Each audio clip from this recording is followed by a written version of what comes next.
அல்லாஹ் சொல்லுவான், நன்மை குறைஞ்சு போச்சா, ஒரு நன்மை வேணுமே, ஒரு நன்மை இருந்தா தான் சொர்க்கவாதி. தேடுறான் கியாமத்து நாள் நன்மை கொடுக்கிற நாளா அது. மனைவிட்ட போவான், பிள்ளைகிட்ட போவான், உம்மட்ட போவான், வாப்பட்ட போவான், போய் பார்த்தா நன்மை கிடைக்காது. அது நன்மை கொடுக்கிற நாள் இல்ல. அல்லாஹ் சொல்றான், ஜிகிரி தோஸ்த் இருக்கிறாரு, உயிர் நண்பன், அவன் கூட வேலைக்கு ஆக மாட்டான். உலகத்துல நிறைய பேர் பாவம் செய்யறது நண்பனுக்காகவே, ட்ரிப் போறேன், நண்பனுக்காக என்னமோ செய்யறான். அந்த நண்பன் கியாமத்துல வேலைக்கு ஆக மாட்டான். மனைவி ஓடுவா, பிள்ளைகள் ஓடும். அப்ப ரொம்ப கவலையோட போவான். ஒருத்தன் கேட்பானா, அடி எங்கப்பா போற? இல்லப்பா, நன்மை தீமை நிறுக்கப்பட்டுச்சு, ஒரு நன்மை போதாது, ஒரு நன்மை தான் சொர்க்கவாதி ஆயிருவேன். அப்படியா? அப்ப எந்த ஒரு நண்பருக்கு நீ எடுத்துக்கொண்டுவான். அவனுக்கு ஆச்சரியம். உடனே அந்த நன்மை எடுத்துக்கொண்டு ஓடோடி வருவான். யா அல்லாஹ், என் விஷயம் ஆயிருச்சு, என் விஷயம் நடந்துருச்சு, நான் சொர்க்கவாதி ஆயிரணும், ஒரு நன்மை கிடைச்சிருச்சு. எல்லாம் அறிந்து அல்லாஹ் கேட்கிறான், உனக்கு ஒரு நன்மை கிடைச்சிச்சா? ஆமா யா அல்லாஹ். இந்த உலகத்துல உனக்கு ஒருத்தன் நன்மை தந்தானா, அவனை கூட்டிடுவான். அவன் வருவான், வந்து அல்லாஹ் கேட்பான், நீ நன்மை கொடுத்தியாப்பா? ஆமா யா அல்லாஹ், ஒரு நன்மையை கொடுத்தேன். ஏப்பா நன்மை கொடுத்த? இது நன்மை கொடுக்க இடமா இது? அந்த அடியான் சொல்றான், யா அல்லாஹ், என்னைய நீ நரகத்துக்கு முடிவாகிட்ட, ஆனா என்கிட்ட ஒரு நன்மை இருக்கு.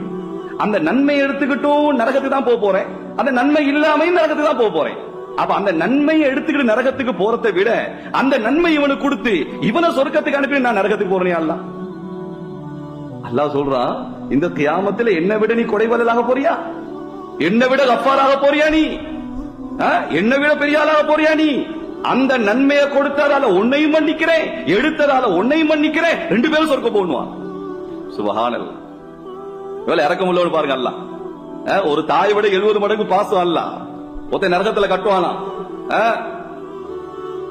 ஒரு மனிதன் ஒரு நரகத்துல உட்கார்ந்துகிட்டு ஒரு மனிதன் சத்தம் போடுறான், யா அசீஸ் யா கஃபார், எல்லாம் சத்தம் போடக்கூட. அல்லாஹ் அந்த மனிதன் அழைச்சு கேட்கிறான், ஏன்பா சத்தம் போடுற? யா அல்லாஹ், தாங்க முடியாது யா அல்லாஹ், என் பேரை சொல்லியா சத்தம் போட்ட? நீ சொர்க்கம் போடுறான். மேலான பெரியாலே சகோதரர்களே, அப்ப அல்லாஹ் இரக்கமுள்ளவன் தான். நம்ம அல்லாஹ் விலங்கல்ல. பாருங்க, நபிமார்கள் கூட அழுகுறாங்க. ஆதம் அலைஹிஸ்ஸலாம் அழுகுறாங்க, குர்ஆன்ல பாருங்க.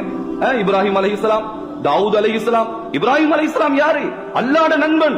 அவங்க சொல்ற, ரப்பி ஃபிர்லி, யா அல்லாஹ் என்னை மன்னிச்சிரு யா அல்லாஹ், நான் மனுஷன் தான் யா அல்லாஹ். நபிமார்கள் பாவம் செய்வாங்களா? இப்ராஹிம் அலைஹிஸ்ஸலாம் யாரு? அல்லாஹ்வுடைய நண்பன்.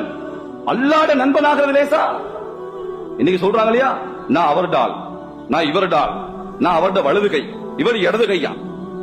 அல்லாஹ் சொல்ற, இப்ராஹிம் ஏன் ஆளு, இப்ராஹிம் அலைஹிஸ்ஸலாம் என்னுடைய ஆளு. வத்தகதல்லாஹு இப்ராஹிம கலீலா. அந்த இப்ராஹிம் அலைஹிஸ்ஸலாம் அழுகுறாங்கன்னா நம்ம எவ்வளவு அழுகணும்?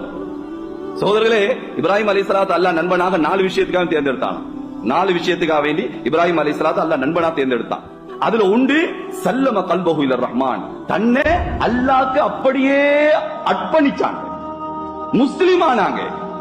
இப்ராஹிம் அலைஹிஸ்ஸலாம் முஸ்லிமானாங்கன்னு என்ன அர்த்தம்? முஸ்லிம் என்று சொன்னா என்ன அர்த்தம் தெரியுமா? சரண்டர் ஆகிறது, அல்லாஹ்க்கு முன்னால் அர்ப்பணிக்கிறது. நான் ஒன்றும் இல்லையா அல்லாஹ், நீதான் எல்லாம். அப்ப அல்லாஹ் கிட்ட இப்படி ஒப்படைச்சிருக்க கூட மலாயிகமார் சொன்னாங்களா, யா அல்லாஹ், இந்த இப்ராஹிம் அலைஹிஸ்ஸலாத்துக்கு நல்ல பணம் இருக்கு, அதுதான் அல்லாஹ் அல்லாஹ்ன்னு இருக்கிறாரு, நீ கொஞ்சம் அவரை சோதி, உடனே மறந்துடுவாரு. அல்லாஹ் சொன்னா, என் நண்பன் இப்ராஹிம் அலைஹிஸ்ஸலாத்தை பத்தி அப்படி பேசுறீங்க, அவரு என்ன மறந்துடுவாரா? ஆமா யா அல்லாஹ், கொஞ்சம் செக் பண்ணி பாரு. அல்லாஹ் 2 மலாயிகமார் அனுப்பினான். 2 மலாயிகமார் வந்தாங்க. இப்ராஹிம் அலைஹிஸ்ஸலாம் லட்சக்கணக்கான ஆடுகளை மேய்ச்சிட்டு இருக்கிறாங்க. அந்த நேரம் ஒரு கல்லுக்கு மேல உட்கார்ந்தாங்க. அந்த 2 மலாயிகமார் உட்கார்ந்து, சுப்பூஹுன் குத்தூசுன் ரப்புனா வ ரப்புல் மலாயிகத்தி வர்ரூஹ், இவ்வளவுதான் ஓதினாங்க. சுப்ஹானல்லாஹ்.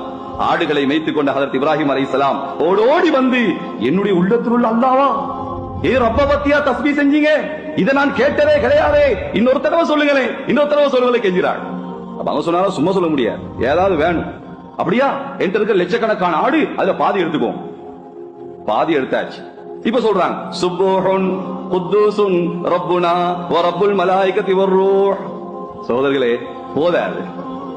யாரோட உள்ளத்துல என்ன இருக்கோ அதை பத்தி எவ்வளவு பேசினாலும் போதாது.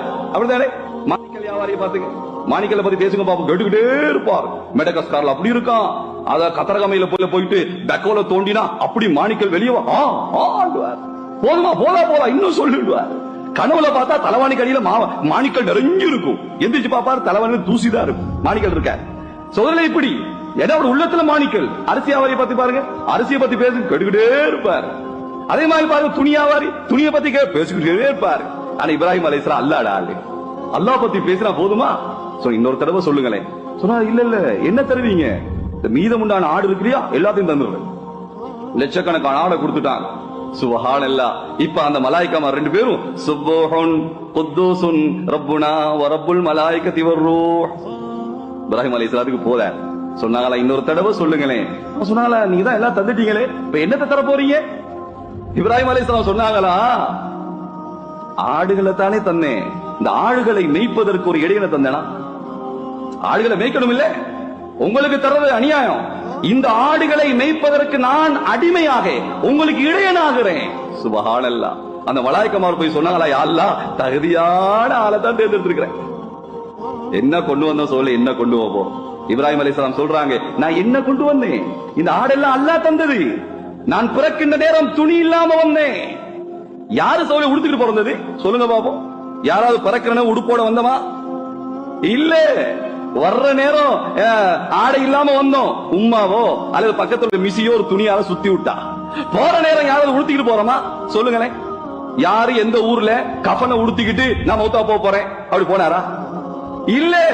மௌத்தா போன பிறகு மோதிரத்தை கழட்டுறான், வாட்சை கழட்டுறான், பெரிய மகன் போன் எடுத்துக்கிறான், உடுப்பெல்லாம் கழட்டியாச்சு, எல்லாம் கழட்டு பிறகு வர்ற நேரம் எப்படி சுத்துறாங்களோ போற நேரமும் சுத்துறாங்க.